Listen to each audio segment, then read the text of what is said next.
Hi guys, welcome to JK exam cracker और मैं हूं अंकुश ठाकुर। आज स्विक्स का एक और वीडियो लेकर हम लोग हाजिर हुए हैं एंड आज हम कुछ और इम्पोर्टेंट क्वेश्चंस को देखेंगे। लास्ट वीडियो में भी आपने जो है 20 क्वेश्चंस जो है आप पर वीडियो में हम लोग आपको करवा रहे हैं एंड आई होप कि आपका जो ये वीडियो सेशन चल रहा है ये आपके लिए काफ़ी हेल्पफुल रहे, आपकी प्रिपरेशन में जो है एनहेंसमेंट जो है रेगुलरली बेसिस पर होती रहे एंड जो भी चीज़ें आप पढ़ रहे हो रिगार्डिंग स्विक्स के रिलेटेड जो भी आपके टॉपिक्स थे, आई होप कि आपने वो भी कवर अप कर लिए हों एंड यहाँ से जो है वो आपकी जो है पता चल रहा है आपको कि आपको किस तरह मेहनत जो है वो करनी है या किस लेवल पर आप हो, किस तरीके से आप एक लेवल से दूसरे लेवल पर जा सकते हो, कैसे अपनी प्रिपरेशन जो है वो स्टार्ट कर सकते हो।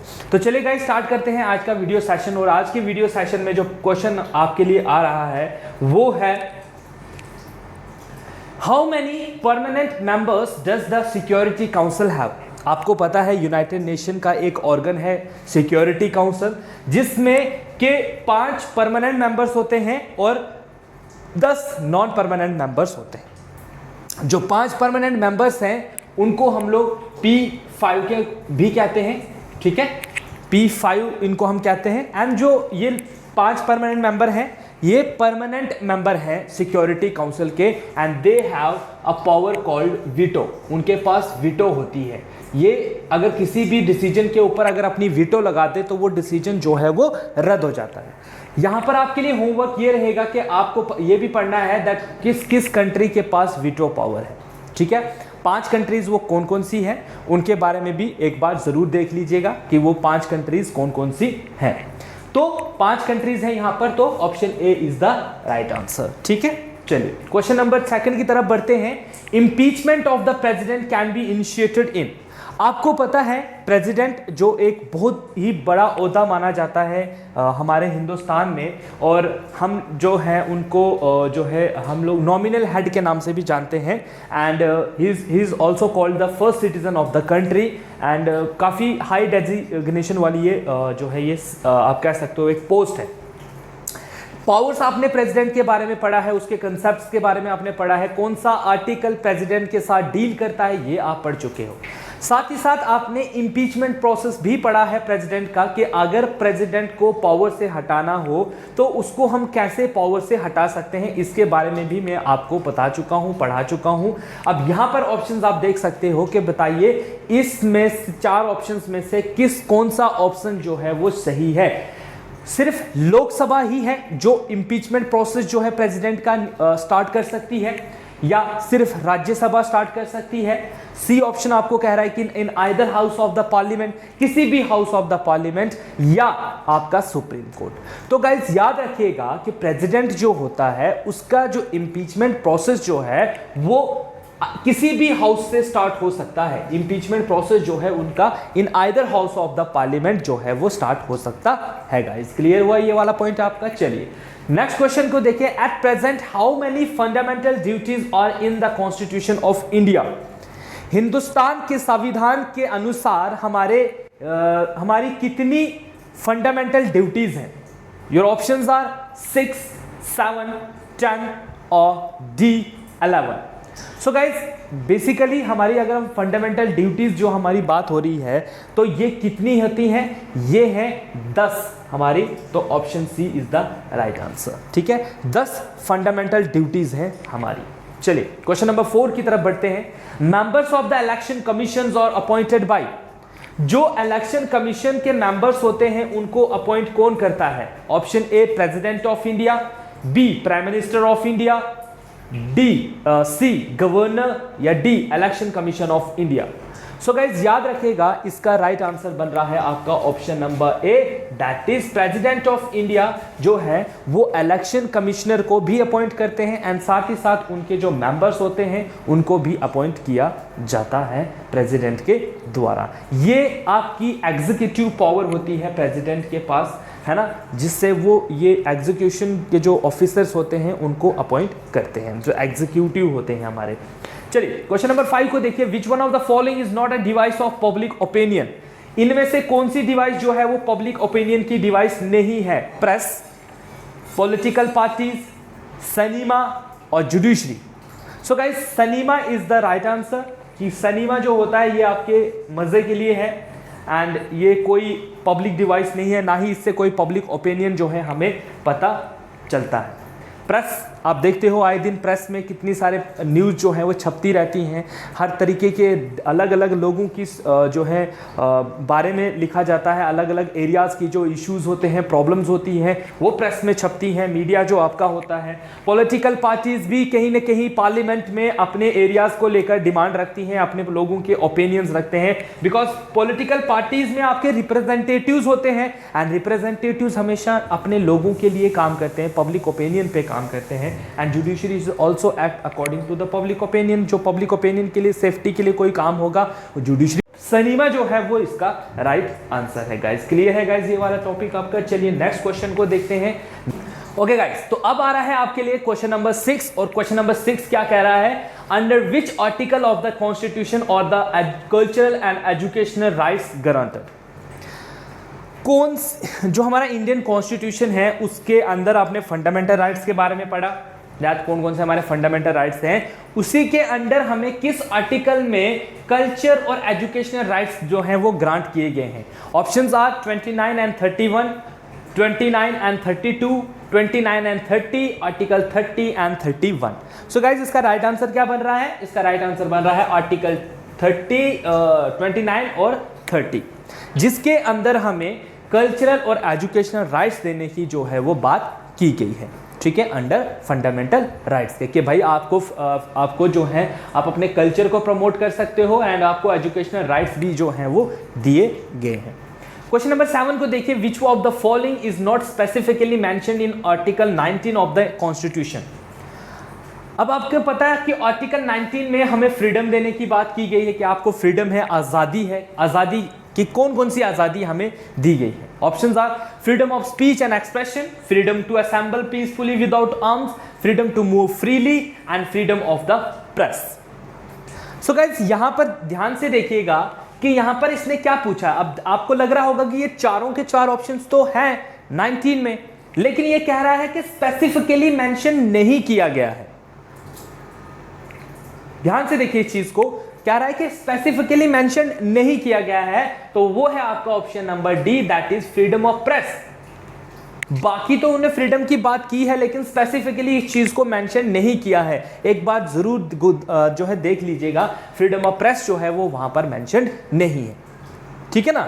चलिए क्वेश्चन नंबर 8 को देखिए, right to constitution remedies comes under constitution remedies article 32 of the Indian constitution, जिसको आप क्या कहते हो, कॉन्स्टिट्यूशनल रेमेडीज।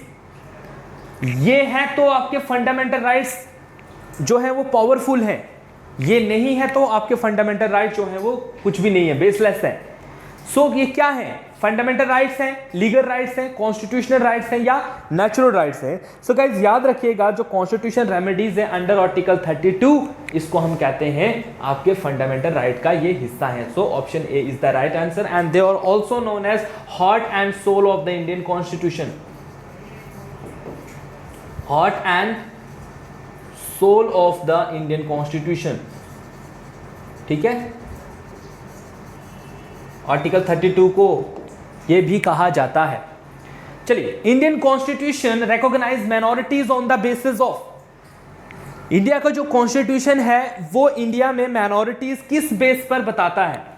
क्या वो रिलीजन के बेस पर बता रहा है, क्या वो कास्ट के बेस पर बताता है, पॉपुलेशन या कलर। सो गाइज आपको पता होना चाहिए कि वो बात होती है रिलीजन एंड लैंग्वेज के बेस पर, यहां पर ये बातें होती हैं, ये याद रखिएगा। रिलीजन एंड लैंग्वेज के बेस पर ही हमारे हिंदुस्तान में माइनॉरिटी जो है वो रिकॉग्नाइज होती है। तो चाहे यहां पर रिलीजन की जगह लैंग्वेज होता तो आप लैंग्वेज के साथ जाओगे। ठीक है, so religion and language are the two condition on which the minorities are recognised in India. ठीक है, चलिए क्वेश्चन नंबर 10 को देखिए, which of the following is not a condition for becoming a citizen of India. आप citizenship के बारे में पढ़ चुके हो कि कौन बंदा सिटीजन है इंडिया का और कौन जो है वो सिटीजन इंडिया का नहीं है, है ना। हम कैसे आइडेंटिफाई करते हैं कि ये सिटीजन है और ये सिटीजन नहीं है।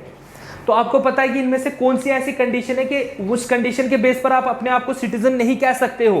बर्थ के बेस पर, एक्वायरिंग प्रॉपर्टी, डिसेंट और नेचुरलाइजेशन। सो गाइस याद रखिएगा, प्रॉपर्टी एक्वायर करने से आप हिंदुस्तान के सिटीजनशिप जो है वो नहीं एक्वायर कर सकते हो। बर्थ से भी कर लोगे, डिसेंट से भी कर लोगे, नेचुरलाइजेशन से भी कर लोगे, बट एक्वायरिंग प्रॉपर्टी, अब कोई फॉरेन का बंदा, आपको पता है एमएनसीज हैं, बड़ी बड़ी कंपनी, केएफसी के मालिक ने यहाँ पर अपने रेस्टोरेंट्स वगैरह खोले हुए, तो क्या वो सिटीजनशिप ले रहा है इंडिया की? ऐसा तो नहीं है ना। तो खाली प्रॉपर्टी इंडिया में लेना और आप कह दो कि आप सिटीजनशिप जो है एक्वायर कर लोगे, ऐसी कंडीशन इंडिया में नहीं है। ठीक है, चलिए नेक्स्ट क्वेश्चन देखते हैं, क्वेश्चन नंबर 11। और क्वेश्चन नंबर 11 आपसे क्या पूछ रहा है? To acquire citizenship on the basis of registration. देखिए, to acquire citizenship by registration.